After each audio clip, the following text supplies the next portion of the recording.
బండి సంజయ్ గారు, ఏ తల్లి అయినా నవమాసాలు మోస్తే ఒక బిడ్డను కంటది. అటువంటి తల్లిని అవమానపరిచే విధంగా మాట్లాడాను. నా తల్లి కావచ్చు, నీ తల్లి కావచ్చు, ఏ తల్లి అయినా. పైగా బతుకున్న నా తల్లిని ఆత్మక్షోభిస్తుందని మాట్లాడుతున్నాను. నేను రాజకీయ లబ్ధి అంటున్నాను.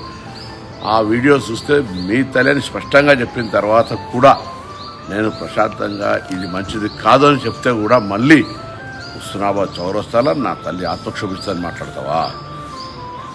నేను తెలంగాణ ప్రజలను కోరుతా ఉన్నా, భారతీయ జనతా పార్టీ నాయకత్వాన్ని కోరుతా ఉన్నా. తల్లి మీద ఇటువంటి మాట మాట్లాడిన ఈ పార్టీ నాయకులు ఏం మాట్లాడతారు? ఇలా నా తల్లి కాదా?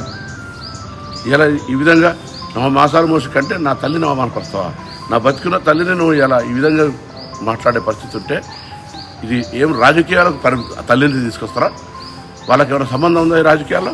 నేను అడిగిన హుస్నాబాద్ నియోజకవర్గం ఏ అభివృద్ధి చేసినావు, తెలంగాణ బిడ్డగా ఈ తెలంగాణకి ఏం జరిగింది, 5 సంవత్సరాలు ఎంపీగా ఏం చేసినావు అని అడిగితే నా తల్లి గురించి మాట్లాడతాను. నేను ఇయ్యాల చెప్తున్నా, మళ్ళా రాముని జన్మ గురించి మాట్లాడుంటే నేను సజీవ దహనానికి సిద్ధం. రాముని ఆరాధిస్తున్న వ్యక్తి చెప్పి రాముని రాజకీయాలకు తెస్తావు, రాముని అనవసరంగా వాడుకుంటారు. నేను అక్షంతల గురించి మాట్లాడితే పత్రికలు రాయకపోతుండేనా? నా మీద మీరు పత్రిక అనవసరమైన మాటలు మాట్లాడతారు. ఇంత చౌకబారు, ఇంత చిల్లర.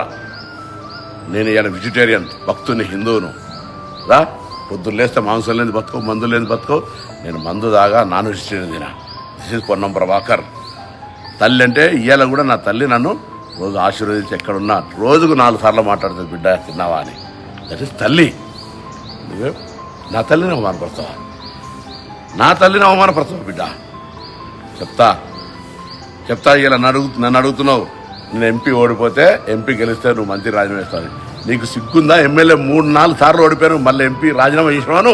నన్ను అడిగే ముందు నువ్వు ఎమ్మెల్యే ఎన్నిసార్లు ఓడిపోయావు కదా, ఎంపీకి రాజీనామా చేసినావా? నువ్వు ఒక్కసారి ఎంపీ గెలిచావు పీకుడు. నేను గెలిచినా, నీకంటే ముందు మార్కెట్ చైర్మన్ అయినా.